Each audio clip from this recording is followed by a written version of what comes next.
కావాలనే మీ కలను నెరవేర్చుకోండి. సంప్రదించండి హెగ్డే ఫెర్టిలిటీ, హైదరాబాద్, తెలంగాణ.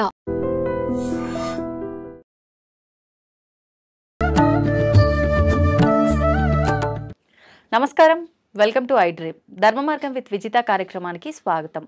ప్రస్తుతం మనతో పాటు ఉన్నారు వేద పండితులు పవన్ కుమార్ శర్మ గారు. ఇప్పుడు వారితో మాట్లాడి మరిన్ని విషయాలు తెలుసుకుందాం. నమస్తే అండి. శ్రీమాత్రే నమః. గురుగారు, అక్షయ తృతీయ రాబోతోంది మరికొద్ది రోజుల్లో. అక్షయ తృతీయ అనగానే బంగారం కొనాలని కొంతమంది, అసలు ఏ శాస్త్రంలోనూ బంగారం కొనాలని చెప్పిందే లేదు అని చెప్పి కొంతమంది రకరకాలుగా చెప్తారు.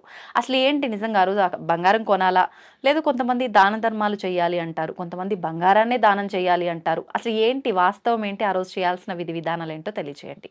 తప్పకుండా. శ్రీ మహాగణాధిపతయే నమః. శివాయ గురవే నమః. అక్షయ తృతీయ అనేటటువంటిది అత్యంత పర్వదినం. ఆ పేరులోనే మనకు అర్థమయ్యేటటువంటి విషయం ఏంటంటే అక్షయంగా ఉండేటటువంటిది. ఆ రోజు మీరు పుణ్యం చేసినా పాపం చేసినా అది అక్షయం అయిపోతుంది, అంటే చాలా కాలం నిలిచిపోతుంది అని అర్థం. అక్షయము అంటే రెండు, పాపం అనేటటువంటిది పుణ్యం అనేటటువంటిది మనం చేసేటటువంటి యొక్క కర్మల్ని బట్టి పరమాత్మ నిర్ణయిస్తాడు. ఈ అక్షయం అన్నదానికి అర్థం ఏమిటంటే క్షయం కానిది అని అర్థం. అంటే కరిగిపోనటువంటిది, నాశనం కానటువంటిది అనేటటువంటి అర్థాలు అందులో వస్తాయి.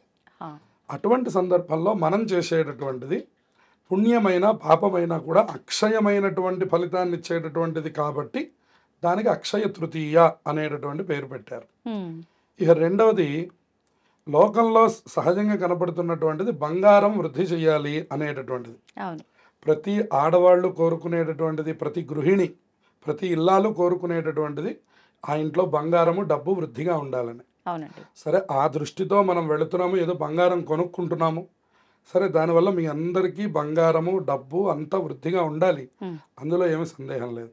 కానీ ఆ రోజు అసలు ఏం చేయమంటున్నారు అనేటటువంటి విషయంలోకి మనం ప్రవేశిస్తే, ఈ అక్షయ తృతీయ అనేటటువంటిది వైశాఖ మాసంలో వచ్చేటటువంటి 3వ రోజుని అక్షయ తృతీయగా మనం భావిస్తాం. వైశాఖ మాసాన్ని వేదం మాధవ మాసం అనే పేరుతో పిలుస్తుంది. మాధవ మాసం, మధుమాసం అంటే చైత్రమాసం, మాధవ మాసం అంటేనేమో వైశాఖ మాసం.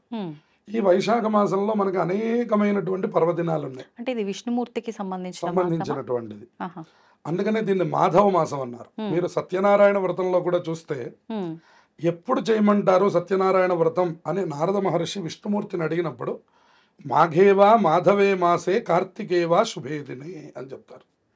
మాఘమాసంలో కానీ మాధవ మాసం అన్నారు, అంటే వైశాఖ మాసంలో కానీ కార్తీక మాసంలో కానీ ఇంట్లో శుభకార్యం జరిగినప్పుడు కానీ అని చెప్పారు. కాబట్టి వైశాఖ మాసం దాన ధర్మాదులకి, వ్రతాదులకి అన్నిటికీ కూడా అత్యంత ముఖ్యమైనటువంటి మాసం. అందులో మనకి మొట్టమొదట వచ్చేటటువంటి పండగకి అక్షయ తృతీయ అని పేరు. పాడ్యమి, విధియ రెండు మామూలుగా మనం పూర్తి చేసుకుంటే పర్వదినానికి అక్షయ తృతీయ అని పేరు.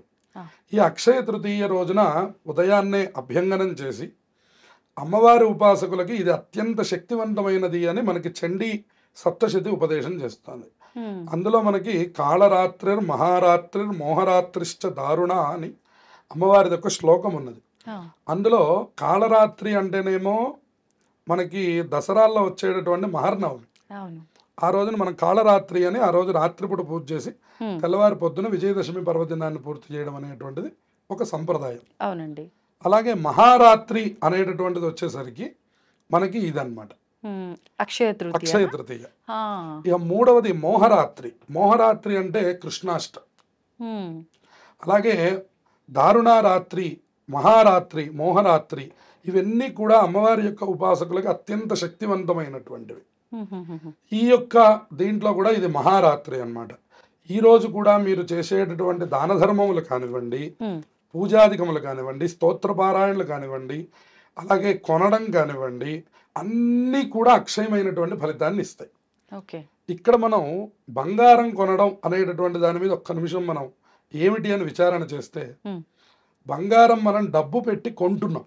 అవునండి. డబ్బు పెట్టి కొంటున్నప్పుడు ఓహో నీకు ఖర్చు ఉన్నది, ఆదాయం ఉన్నది అని అర్థమవుతున్నది మనకి. అంతే. అందువల్ల అటువంటి దానికంటే కూడా ఏదైనా ఒకటి మనం దానం చేయగలిగామా, ఉన్నదే దానం చేయగలిగితే ఆ ఫలితం మనకు అక్షయం అయిపోతున్నది. అయితే ఇప్పుడు అందరూ బంగారం దానం చేయాలా అండి అనే ప్రశ్న మళ్ళీ వెంటనే రావాలి. అయితే అందరూ బంగారం దానం చేయమని చెప్పట్లేదు. వైశాఖ మాసంలో కొన్ని వస్తువులు దానం చేస్తే అక్షయమైనటువంటి ఫలితం వస్తుందని చెప్పారు. ఏంటండి ఆ వస్తువులు? అందులో నీళ్లతో నిండినటువంటి యొక్క కుండ, మట్టి కుండ, చల్లబడేటటువంటి యొక్క మట్టి కుండని శుభ్రంగా కొని దాన్ని బాగా కడిగి, అంటే ముందు రోజే దాన్ని కడిగి దాని నిండా నీళ్లు పట్టి పెట్టి తర్వాత రోజు బ్రాహ్మడి దగ్గరికి తీసుకొని వెళ్ళి ఆ కుండ నిండా నీరు పోసి దాని మీద ఒక మూత పెట్టి దానిపైన తాంబూలాన్ని పెట్టి చక్కగా నిండు కుండని బ్రాహ్మడికి దానం చేస్తే జన్మ మొత్తంలో కూడా దాహార్తి బాధ కలగకుండా ఉంటుంది. ఇది యమద్వారంలో కూడా మనల్ని రక్షిస్తుంది అని మనకు వైశాఖ పురాణం చెప్తారు. అంటే ఇది ప్రత్యేకించి ఇవ్వటం వెనకాల ఆంతర్యం వేసవికాలం అని ఉద్దేశించా ఇంకేదైనా ఉందా? పితరులకు కూడా దాహార్తి బాధ తొలగిపోవడం కోసమని ఇది బాగా ఉపయోగపడుతుంది అని చెప్తున్నారు. మనకి దాహం తీరడం ఒకటైతే మన పితృదేవతలు ఉన్నారు గతించినటువంటి వాళ్ళు, మనకే ఇంత దాహం బాధ కలుగుతుంది అంటే ఊర్ధ్వలోకాల్లో ఉన్నటువంటి వాళ్ళు వాళ్ళకి ఎంత దాహ బాధ కలుగుతుంది. కాబట్టి దాహార్తి బాధ శమనం కోసమని ఎవరైతే మట్టి కుండలో నీళ్లు పోసి చక్కగా చల్లబడేటటువంటి రీతిలో బ్రాహ్మడికి దానం చేస్తారో వాళ్ళకి వాళ్ళ పితృదేవతలకి ఇద్దరికీ కూడా అక్షయమైనటువంటి ఫలితం వస్తుంది అని చెప్తున్నారు. ఇక రెండవది విసినికర్ర అని చెప్తున్నారు. తాటాకుతో కూడినటువంటి విసినికర్ర శ్రేష్టం. తర్వాత మీరు ఏదైనా ఇవ్వవచ్చు. ఆ తర్వాత మామిడి పళ్ళు గనక దానం చేసినట్లయితే సంతాన వృద్ధి కలుగుతుంది అంటుంది శాస్త్రం.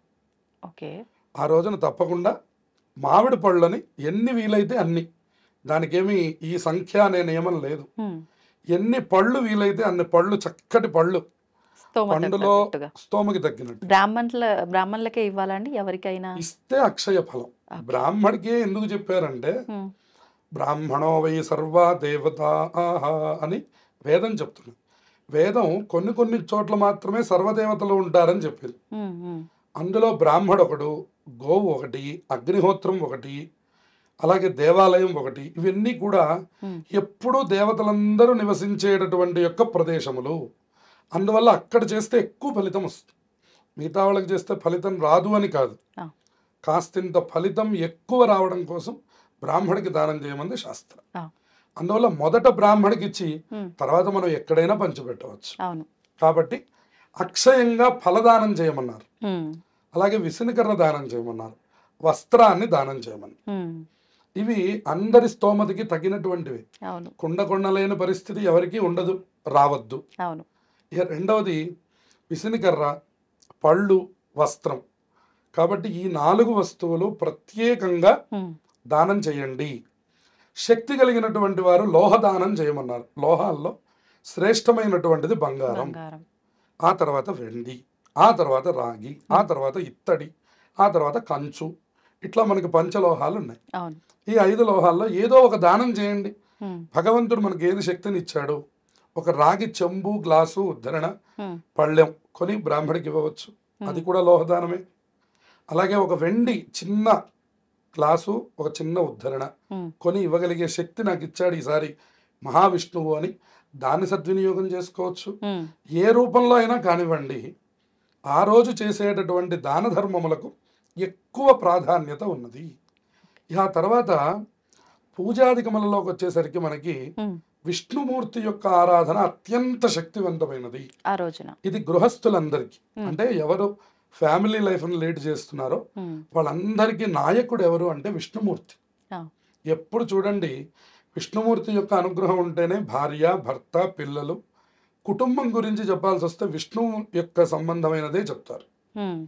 అందుకని చెప్పని విష్ణుమూర్తి యొక్క ఆరాధన, ఉదాహరణకి ఒక విష్ణు సహస్రనామం చదువుకోవడం, ఒక వెంకటేశ్వర స్వామి వారిని ఆరాధన చేయడం, ఏదైనా కానివ్వండి, అది కూడా అక్షయమైనటువంటి ఫలితాన్ని ఇస్తుంది. ఇక మనకున్నటువంటి మంత్ర జపాలు, ఎవరికి వాళ్ళకి ఏదో పర్సనల్గా ఒక మంత్రం జపం చేసుకుంటూ ఉంటాను, దానివల్లే నాకు ఇంత బాగుంది అని ప్రతి వాళ్ళకి ఏదో ఒక నామం, ఒక దేవత, ఒక ఉపాసన ఉంటుంది. ఆ ఉపాసనని ఆ రోజు మరింత ఎక్కువగా ఆచరించుకోవాలి. దానివల్ల కూడా అత్యంత శక్తివంతమైన ఫలితాలు వస్తాయి. ఇక ఆఖరిది ఏం చెప్తున్నారంటే అమ్మవారి యొక్క ఆరాధన మీద కూడా దృష్టి పెట్టాలి. ఉమ్, అంటే మాకు అలవాటు లేదండి అని అనవలసిన అవసరం లేదని చెప్తున్నారు. ఆ, ఈ అమ్మవారి యొక్క ఆరాధనని ప్రత్యేకంగా మార్కండేయ పురాణంలో ఉన్నటువంటి కాత్యాయని తంత్రం అనేటటువంటి చోట దుర్గా సప్తశతిలో మనకి చెప్పి ఉన్నారు అమ్మవారి ఆరాధన అమ్మవారి ఆరాధన గురించి. అమ్మవారి ఆరాధనలో ఇది చాలా ప్రత్యేకమైనటువంటిది అని చెప్తున్నారు. ఉమ్, ఉమ్, అందుకని మీకు అవకాశం ఉన్నంత మేరకు, ఎందుకని ఈ మాట అంటున్నారు, దుర్గా సప్తశతి అంటారు దాన్ని. హా, ఒక్క దుర్గా అనేటటువంటి నామం పలికినంత మాత్రం చేతనే ఆవిడ భయము భీతి వాటన్నిటిని కూడా హరించేస్తుందిట. ఉమ్, అందుకనే శ్లోకం చెప్తారు, దుర్గే స్మృత హరసి భీతిమశేష జంతోహో స్వస్థై స్మృతాం. ఈ హరసి భీతిం అశేష జంతోహో, ముందు భయం పోయిందనుకోండి, మనం ఏమిటో మనకు అర్థమైంది. వాస్తవం. మీరు భయంలో ఉన్నా, పూర్తి ఆనందంలో ఉన్నా, అవును, మీరు మీ మీ స్వస్థితిని కోల్పోతారు. నిజంగానే. అందువలన ఉమ్, మీ స్వస్థితిని తెలుసుకోవాలి అంటే దుర్గాదేవి యొక్క అనుగ్రహం కావాలి. ఉమ్, అందుకని ఆ రోజు ఏం చేయమంటున్నాడు, కనీసం ఒక అష్టోత్తరం పూజ చేయండి, కొద్దిగా అమ్మవారికి పూల అలంకారం చేయండి, ఉమ్, అమ్మవారి యొక్క దేవాలయాల్లో అర్చన చేయించుకోండి, భగవంతుడికి మీ యొక్క కోరికలు నెరవేర్చుకోండి. ఇప్పుడు ఆ రోజున అంటే మొత్తము విశేషమైందేనా, లేదంటే అంటుంటారు కదా పలానా వరకే ఈ ముహూర్తం ఉంటుంది, ఆ గడియలు దాటిపోతే అది వర్తించదు, అలా ఏమైనా మీరు చెప్పిన దానాలు కానీ ఉపాసన ఇవన్నీ సమయం ఏమైనా ఉందా? దానములకు మాత్రం ప్రత్యేకమైన సమయం ఉన్నది. ఉమ్, అది కూడా 12-1 గంట లోపు, అంటే ఆహారం తీసుకునే లోపల ఆ, దానం చేసి ఆహారం తీసుకోవాలి. ఆహా, పూజాధికములకు కానీ స్తోత్రములకు కానీ ఇప్పుడు నేను చెప్పినటువంటి అమ్మవారి ఆరాధనకు కానీ ఎటువంటి కాల నియమము లేదు. ఆ రోజు మొత్తము విశేషమైనటువంటిది. ఉమ్, కాబట్టి ఆ రోజు మొత్తంలో మీరు ఎప్పుడైనా అమ్మవారి ఆరాధన చేయండి, ఉమ్, అది మనకి అక్షయమైనటువంటి ఫలితాన్ని ఇస్తుంది. అందువల్ల అమ్మవారి యొక్క స్థితిని కనుక మనం పూజించినట్లయితే ఉమ్, స్వస్థై స్మృతాం అతిమతీవ శుభాన్ దదాసి. ఆవిడ మన స్వస్థితిని తెలియజేస్తుంది, శుభాలను అతిమతీవ అన్నాడు, ఎక్కువగా అందించేస్తున్నాడు. అందుకని దారిద్ర్య దుఃఖ భయహారిణి అని చెప్పి ఆ, దారిద్ర్యమును దుఃఖమును కూడా తీసివేస్తుంది ఆవిడ. ఉమ్, అందుకని ఆవిడ యొక్క ఆరాధనని ప్రత్యేకంగా చేయండి. విష్ణువు యొక్క ఆరాధన గృహస్థులు తప్పకుండా ఆచరించాలి. ఇందాక చెప్పినట్టుగా మహావిష్ణువు మనకి స్థితికారకుడు, ఉమ్, సృష్టి స్థితి లయ. లయ. అందులో స్థితికారకుడు ఎవరు? విష్ణు. మహావిష్ణువు. అలాగే సత్యనారాయణ వ్రతం ఆచరించండి. ఆ రోజున. విష్ణువు యొక్క ఆరాధన అనుకున్నప్పుడు మనకి ఉమ్, ఇందాక మొదట్లో మనవి చేశాను, అవును, మాఘేవా మాధవే మాసే కార్తికేవా శుభే దినే అని. అవును. ఈ మాధవ మాసంలో అవకాశం ఉన్నటువంటి వాళ్ళు సత్యనారాయణ వ్రతాన్ని ఆచరించండి. ఉమ్, ఆ రోజు అక్షయమైనటువంటి ఫలితం మనకి వస్తుంది. చక్కగా వస్తుంది. Okay. ఈ విధంగా ఈ అక్షయ తృతీయని అందరూ సద్వినియోగం చేసుకొని, ఈ పర్వదినం సంవత్సరానికి ఒక్కసారే వస్తుంది. ఇటువంటి పర్వదినాల్ని మనం తప్పకుండా వాటి యొక్క విషయాలు తెలుసుకోవాలి. తెలుసుకొని దాన్ని చక్కగా ఆచరిస్తే ఇవన్నీ మనకి ప్రతి సంవత్సరం ఫలితాన్ని ఇచ్చేటటువంటివి. అందులో ఇది చాలా ముఖ్యమైనటువంటిది, ఇది అనంతమైనటువంటి ఫలితాన్ని ఇచ్చేటటువంటిది. కాబట్టి అందరూ ఆచరించి తరించాలి. గురుగారు, మామూలుగానే మనకు మంత్రాల్లోకెల్లా చాలా గొప్ప మంత్రాలు అని చెప్పి కొన్ని కొన్ని చెప్పుకుంటూ ఉంటాము. అందులో భాగంగా తీసుకుంటే పంచాక్షరి అష్టాక్షరి మంత్రాలు చాలా గొప్పవి అని చెప్పి, వాటిని గనక మనం జపం చేసుకుంటే, పారాయణ చేసుకుంటే చాలా మంచి ఫలితాలు కలుగుతాయని చెప్పి మాట్లాడుకుంటూ ఉంటాము. అయితే మనం ఇంకొక విషయం కూడా మాట్లాడుకుంటాము. శ్రీరాముడి విషయానికి వస్తే జై శ్రీరామ్ అనే ఒక పదానికి, శ్రీరామ అనే ఒక పదానికి వేరే ఏ మంత్రం సాటి రాదు, ఆ ఒక్క పదం చాలు అని అంటూ ఉంటారు. అంటే పంచాక్షరి అష్టాక్షరి మంత్రాల కన్నా కూడా రామనామ జపం అనేది చేస్తే అంత గొప్ప ఫలితం అనేది లభిస్తుందంటారా? ఏ రకంగా తీసుకోవచ్చు అంటారు దీన్ని? తప్పకుండా ఇది చాలా అందరికీ తెలియవలసినటువంటి మంచి సన్నివేశం. ఆపదాం అపహర్తారం దాతారం సర్వసంపదాం లోకాభిరామం శ్రీరామం భూయో భూయో నమామ్యహం. భూయో భూయో నమామ్యహం అంటే మళ్ళీ మళ్ళీ నమస్కారములు తెలియచేయండి. ఎందుకంటే రామనామం ఒక్కసారి చెప్తే సరిపోయేటటువంటి రుచి కాదుట. అందుకే రామదాసు గారు ఎంతో రుచిరా అన్నారు ఆయన్ని. ఈ రామనామం యొక్క గొప్పతనాన్ని శివకేశవులు ఇద్దరు కూడా ప్రత్యక్షంగా చెప్పారట. వాళ్ళ నోటితో వాళ్ళే చెప్పినటువంటి నామం ఏదైనా ఉంది అంటే అది రామనామం. ఇక మనం పంచాక్షరి అష్టాక్షరి మంత్రాలకు వస్తే వేటికి వాటికే శక్తివంతమైనటువంటివి. ఉదాహరణకు మీరు పంచాక్షరి మంత్రాన్ని ఉచ్చరించాలి అంటే ఓం నమః శివాయ అవును. అనే మంత్రాన్ని మనం పంచాక్షరి మంత్రంగా తీసుకుంటాం. ఉమ్. ఈ నమః శివాయ అన్నప్పుడు ఉమ్. ఎంతో శక్తి కలుగుతుంది. అది శివుడి యొక్క తారక మంత్రం, శివుణ్ణి తొందరగా ప్రసన్నం చేసుకునేటటువంటి మంత్రం. ఈ మంత్రాన్ని ఎవరు ఒక 10,000 సార్ల నుంచి 1,00,000 సార్లు జపం చేస్తున్నారో వాళ్ళకి అపమృత్యు దోషములు పోతాయట, ఉమ్. వాళ్ళకి సంపదలు కలుగుతాయట, ఉమ్. ఐశ్వర్యములు లభిస్తాయట అని ప్రత్యేకంగా పంచాక్షరి మంత్రం గురించే ఎంతో వ్యాఖ్యానం చెప్పారు. ఇక మీరు అష్టాక్షరి మంత్రానికి వచ్చేసరికి ఓం నమో నారాయణాయ అనే అక్షరములు 8 అష్టాక్షరి మహామంత్రం. ఈ నమో నారాయణాయ అనేటటువంటిది అత్యంత శక్తివంతమైనది గృహస్థులకి. ఇందాక నేను మీతో చెప్పాను, మనకి మోక్షం కావాలి అంటే తప్పకుండా విష్ణుమూర్తినే ఇవ్వాలి, అందులో ఏమి సందేహం లేదు. మోక్షం ఇచ్చేత జనార్దనాథ్ అన్న.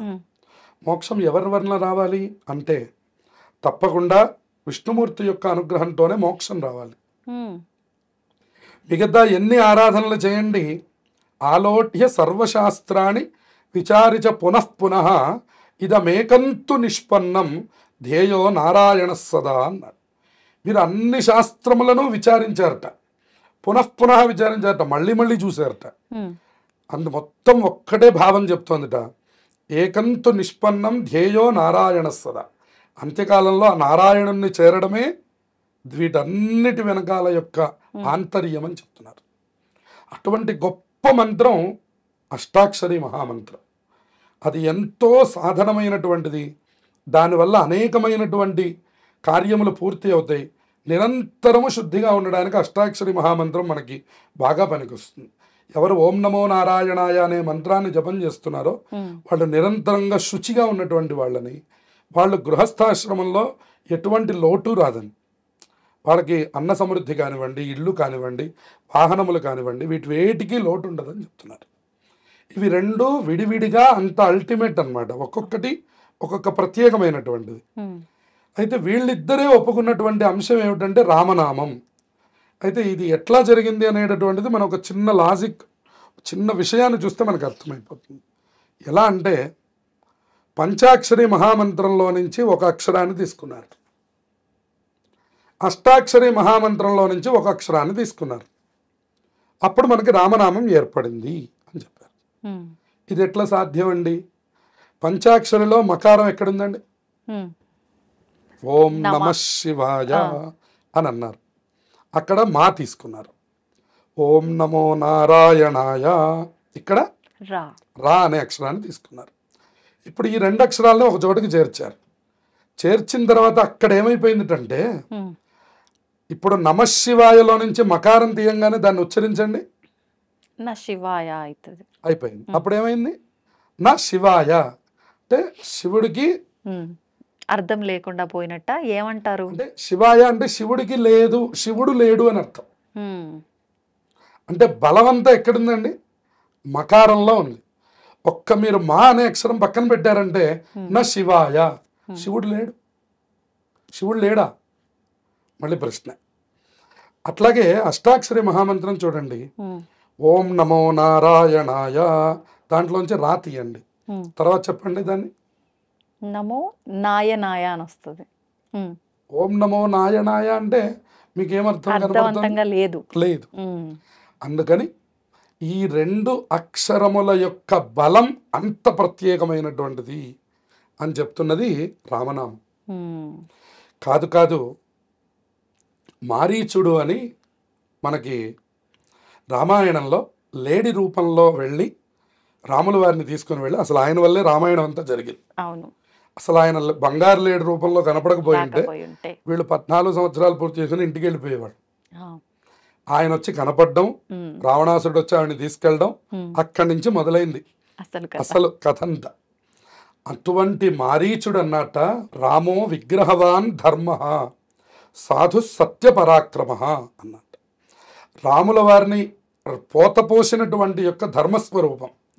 ఆయన్ని ఎవరు ఆరాధన చేస్తారో వాళ్ళకు కూడా ధర్మం అంత గొప్పగా అలవాటు అవుతుంది. ఉమ్, సాధు సత్యపరాక్రమ, ఆయన్ని ఉపాసన చేసేటటువంటి సాధువులందరూ కూడా అబద్ధాన్ని చెప్పరు, ఉమ్, ఎల్లప్పుడూ సత్యమును చెప్తూ ఉంటారు. ఇటువంటి మంచి లక్షణాలన్నీ కలిగినటువంటి యొక్క రామనామం అందరికీ తారకమైనటువంటిది అని మారీచుడు చెప్పి నమస్కారం చేసి చచ్చిపోతాడు. ఓ, ఆయనకి మోక్షం వస్తుంది. కాదు కాదు ఉమ్, హనుమ తర్వాత మారీచుడి తర్వాత ఆయన ఎవరిని కలిశారు? సుగ్రీవుణ్ణి కలుస్తాడు. సుగ్రీవుణ్ణి కలవడానికంటే ముందర హనుమని కలుస్తారు. హనుమ మనకి మారు రూపంలో వచ్చి మీరు ఎవరైనా ప్రశ్నిస్తారు, ఆ తర్వాత వెళ్ళి సుగ్రీవుణ్ణి కలుస్తాడు. ఈయన కూడా మీరెవరో చూడంగానే అని చెప్పని ఆయన మాటలు విని ఈయన ఎవరో సామాన్యుడు కాదు, ఇంత గొప్పగా మాట్లాడుతున్నాడు అని చెప్పని రాముల వారే ఆంజనేయ స్వామి వారిని కనుక్కుంటారు. ఇతను బ్రాహ్మడు యొక్క రూపంలో ఉన్నటువంటి ఒక పండితుడు, ఉమ్, ఒక ప్రత్యేకమైనటువంటి యొక్క స్థితి కలిగినటువంటి వాడు. సామాన్యమైనటువంటి పండితుడికి కూడా ఇంత వాక్కు రాదు. అవును, అందువలన ఇతను ఎవరో మనకు తెలియాలని చెప్తే అప్పుడు తన స్వస్వరూపాన్ని చూపిస్తాడు. ఉమ్, అప్పటి నుంచి ఆయన కూడా రాముల వారి నామాన్ని మళ్ళీ చివరి వరకు కూడా విడిచిపెట్టలేదు. హా, అదే రామ తారక మంత్రం. అందుకని రామాంజనేయ యుద్ధం జరిగినప్పుడు కూడా ఆంజనేయ నీ దగ్గర ఉన్నటువంటి ధైర్యం ఏమిటని అడిగారు. నీ దగ్గర బాణం ఉంది, నా దగ్గర నామం ఉంది. ఈ రెండిట్లో రామ బాణం గొప్పదా, రామనామం గొప్పదా, ఉమ్, ఏది గొప్పదో చూడండి అని చెప్పని ఉమ్, ఆ యుద్ధాన్ని చేస్తారట. చేస్తే బాణం ఓడిపోయింది, ఉమ్, నామం గెలిచింది. అందుకని రామనామమునకు అంత శక్తి ఉన్నది. హా, కాబట్టి రామనామం కంటే మించినటువంటిది ఏది కూడా లేదు, ఈ లోకంలో లేదు. అందుకనే రామనామం పిబరే రామరసం అన్న, రసనే పిబరే రామరసం. ఒక్కటి కాదు, రెండు కాదు, ఎన్ని కీర్తనలు రామనామం మీద. అవును, రామనామము రామనామము రమ్యమైనది రామనామము, అది ఎంతో శక్తివంతమైనది, ఎంతో తేలికైనది. నేను శ్రీరామ అనలేనండి అంటారు ఎవరైనా? అనలేరు. ప్రపంచంలో ఎవరు అనలేరు. ఓం నమ శివాయ అనమంటే నోరు తిరగదేమో కానీ ఆ, శ్రీరామ అంటే నోరు తిరగని వాడెవరు ప్రపంచంలో ఉండరు. ఉమ్, అందుకనే గుహుడికి కూడా మోక్షాన్ని ఇచ్చాడు. అలాగే ప్రతి ఒక్కళ్ళకి ఉడతకి మోక్షాన్ని ఇచ్చారు. అవును, ఎవరు రామ స్పర్శ కలిగిందో వాళ్ళందరూ మోక్షాన్ని పొందారు. ఉమ్, వానర సైన్యం అంతా మోక్షాన్ని పొందింది. ఆంజనేయ స్వామి వారు ఇంకా తపస్సు చేస్తూనే ఉన్నారు. ఉమ్, ఇటువంటి శక్తివంతమైనటువంటి రామనామము నిరంతరంగా మన ఇళ్లల్లో జపం జరగాలి. నిరంతరంగా యథాశక్తి జపం చేయాలి. శ్రీరామ శ్రీరామ శ్రీరామ రామనామ తారకం అటువంటి శక్తివంతమైన ఫలితాలను ఇస్తుంది. మనం ధర్మ మార్గంలో నడవడానికి మనకు ఉపయోగపడుతుంది. మన కుటుంబాలు భిన్నం కాకుండా సర్వకాలముల యందు చక్కగా నడవడానికి ఈ రామనామం అందరికీ ఉపయోగపడుతుంది. కాదు కాదు మన సనాతన ధర్మం నిలబడడానికి కూడా ఈ రామనామమే మూలమైపోతుంది. అందుకని రామనామం యొక్క శక్తి చెప్పుకోవడానికి మనకి ఇక్కడ సమయం సరిపోదు. కాబట్టి రామనామం కంటే గొప్పదేది ప్రపంచంలో లేదు. ఈ మాట ఎవరన్నారు? ఆంజనేయ స్వామి వారు మనందరికీ చెప్పారు. అందుకని రాముణ్ణి గురువు అన్నారు. హా, భరతుడు అన్నారు రాముల వారు ఎవరు అంటే రాముల వారు నాకు గురువు అన్నారు. ఉమ్, గురువు గారి యొక్క పాదుకల్ని తీసుకొచ్చి పట్టాభిషేకం చేశారు. ఉమ్, గురువు గారు కూర్చోవలసిన ప్రదేశంలో నేను కూర్చోవడానికి నాకేం అర్హత ఉన్నది? అందుకని భరతాదులందరికీ జ్ఞానాన్ని ఇచ్చినటువంటి మహానుభావుడు ఉమ్, రామచంద్రమూర్తి. ఆంజనేయ స్వామి వారు నిరంతరంగా ఉపాసన చేస్తున్నది రామచంద్రమూర్తిని. ఉమ్, అలాగే ఈశ్వరుడు సైతం ప్రతినిత్యము మీరు ఉపాసన చేస్తున్నటువంటి దేవతలు ఎవరు అంటే రాముల వారు అని చెప్పారు. రాముల వారు కాదు, రామనామం నామము.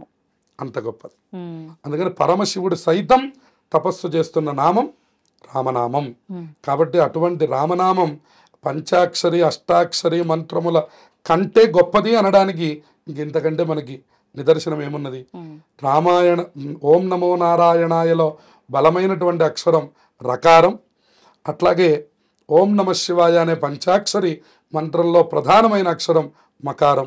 ఈ రెండిటి మేళనం రామ అనేటటువంటి నామం. ఉమ్, ఇది నిరంతరం పలికిన ఇవాళ మనం ఇక్కడ ఇంకో విషయాన్ని కూడా చెప్పుకోవాలి. ఇవాళ మనం పిల్లలకి పెట్టడానికి కూడా అనేకమైనటువంటి పేర్లు వెతికి ఎక్కడెక్కడ లేనటువంటివి రియాన్షు కియాన్షు లాంటి పేర్లు పెట్టుకుంటున్నాం. ఉమ్, కానీ వీటి వల్ల పలకడం వల్ల మనకేమి ప్రయోజనం లేదు. అవును, కానీ ఒక్క రామనామం పెట్టుకొని ఉమ్, రామా అని పిల్లవాడిని పిలిచిన మాత్రం చేత మన యొక్క పాపములన్నీ వెంటనే పోతున్నాయి. ఉమ్, ఒక కృష్ణ అనే పేరు పిలిచిన, ఓ మాధవ అనే పేరు పిలిచిన, ఓ ఓ ముకుంద అనే పేరు పిలిచిన నామములలోనే ఉన్నటువంటి యొక్క శక్తిని వెతకాలి తప్ప ఇవాళ మనం భగవన్నామముల నుంచి బయటకు వచ్చేటటువంటి ప్రయత్నం. అందుకే కాబోలు పెద్దవాళ్ళు పడుకున్నా కూర్చున్నా లేచినా కృష్ణారామ కృష్ణారామ అనుకునేవాళ్ళు. అందుకనే అందులో మనకి కైవల్యోపనిషత్తు అని ఉన్నది. అందులో ప్రత్యేకంగా ఒక మాట చెప్పారు, హరేర్నామ హరేర్నామ హరేర్నామైవ కేవలం. అంటే ఈ హరే రామ రామ రామ హరే హరే, హరే కృష్ణ హరే కృష్ణ కృష్ణ కృష్ణ హరే హరే. ఇదేనండి ఇప్పుడు మనకి ఇస్కాన్ వాళ్ళందరూ కూడా తరించిపోతున్నారు. ఇవాళ ఇంత వృద్ధి చేస్తున్నారు, దేశ దేశములలో కూడా దీన్ని బాగా సనాతన ధర్మాన్ని వృద్ధి చేస్తున్నారంటే ఈ ఒక్క నామం మాత్రమే తారకం. కృష్ణం వందే జగద్గురుం, రామనామాన్ని నిరంతరం ఉచ్చరించడం, కృష్ణ స్మరణ చేయడం, కృష్ణుడిని పూజిస్తారు, రామనామాన్ని జపం చేస్తారు. హరే రామ రామ రామ హరే హరే. వాళ్ళ దగ్గర ఉండే బ్యాగుల్లో తులసిమాల ఉంటుంది. ఆ తులసిమాలతో జరిగే జపం ఏమిటి? హరే రామ రామ రామ హరే హరే, హరే కృష్ణ కృష్ణ కృష్ణ హరే హరే. ఇది మీకు ఎన్నిసార్లు అయితే అన్నిసార్లు జపం చేస్తారు. ఇలాగే అందరూ తరించిపోయారు. అందువల్ల రామనామము మన దగ్గరలో ఉన్న, రామనామంతో పిల్లల్ని పిలిచిన, రామనామాన్ని మనస్సులో స్మరించిన, రాముల వారి దర్శనం చేసిన, నిరంతరం మంగళమాతనోతు అన్న, ఎప్పుడు వాళ్ళ ఇంట్లో మంగళములే జరుగుతాయి. కష్టములు అని లోకంలో మనం పిచ్చి కోణంతో చూస్తూ ఉంటామా. రాముల వారు కష్టాలు పడ్డారు, సీతమ్మ వారు కష్టాలు పడ్డారు అని అంటూ ఉంటాం. కష్టంలో ఉన్నటువంటి గొప్పతనాన్ని మనకు అందించారు వాళ్ళు. కష్టములను వాళ్ళు పడడం కాదు, కష్టములను పడాలనన్నా పడి ఫలితాలని పొందు. కానీ మనకి తర్వాత రామాయణంలో ఎవరు చెప్పరు, దశవర్ష సహస్రాణి దశవర్ష శతానిచ రామో రాజ్యముపాసిత్వ బ్రహ్మలోకం ప్రయాస్యతి. ఆ రాముల వారు సీతమ్మ వారిని తెచ్చుకున్న తర్వాత 11,000 సంవత్సరములు రాజ్య పరిపాలన చేశారట. ఒకటి కాదు, రెండు కాదు. మనం అనుకుంటున్నాం వాళ్ళు ఎప్పుడు విడిగానే ఉన్నారు, వాళ్ళు ఎప్పుడు కష్టాలు పడ్డారు అని అనుకుంటున్నాం. కాదు కాదు, వాళ్ళు సుఖంగా ఉన్నటువంటి అంశాలు వాళ్ళు మీతో చెప్పాల. ఎందుకంటే మనందరికీ వాళ్ళందరికంటే ఎక్కువ సుఖాలు తెలుసు. కాకపోతే కష్టములు మనకి వాళ్ళలాగా మనకి తెలియవు. అటువంటి కష్టం ఏదైనా వస్తే మనం వెంటనే ఆలోచించే ఆలోచనలు వేరుగా ఉంటాయి. కానీ అటువంటి కష్టంలో కూడా రాముల వారు అటువంటి ఆలోచన చేయలే. దాన్ని ఎలా ఛేదించాలి, ఎలా భేదించాలి, ఎలా మనం గెలవాలి అని ఆలోచించాలి. అది కూడా ధర్మంగా. ఆయన విష్ణుమూర్తి రూపంలో కనుక చూసినట్లయితే ఆయన గరుత్మంతుడి మీద ఎక్కి వెళ్ళి సీతమ్మ వారిని వెనకాల ఎక్కించుకొని తెచ్చేయాలి. కానీ అలా చేయలేదు ఆయన. ఒక మనిషి ఎలా బాధపడతాడో అలాగే బాధపడ్డాడు. చెట్లు పుట్లని చూసి ఏడ్చాడు. మీరందరూ పచ్చగా ఉన్నారు, నేను మాత్రమే బాధపడుతున్నాను. నా సీత ఎలా ఉందో, ఏం చేస్తోందో, ఏం తిందో, అసలు ఎలా ఉన్నదో అని చెప్పని ప్రతిరోజు బాధపడుతుండేవారు రాముల వారు. అటువంటి బాధల్లో కూడా ఆయన ఎక్కడా ధర్మాన్ని తప్పలేదు, అసత్యం ఆడలేదు. అటువంటి నిరంతర ధర్మమూర్తి అయినటువంటి రాముల వారి నామాన్ని అందరము స్మరించి మంగళములను సదా పొందాలి. శ్రీరామచంద్ర ఆశ్రిత పారిజాత సీతాముఖాంభోరుహ చంచరీక సమస్త కళ్యాణ గుణాభిరామ నిరంతరం మంగళమాతనోతు అని అందరికీ రామచంద్రమూర్తి మంగళములను చేయుగాక. చాలా అద్భుతమైన విశ్లేషణ అండి. జై శ్రీరామ్. జై శ్రీరామ్.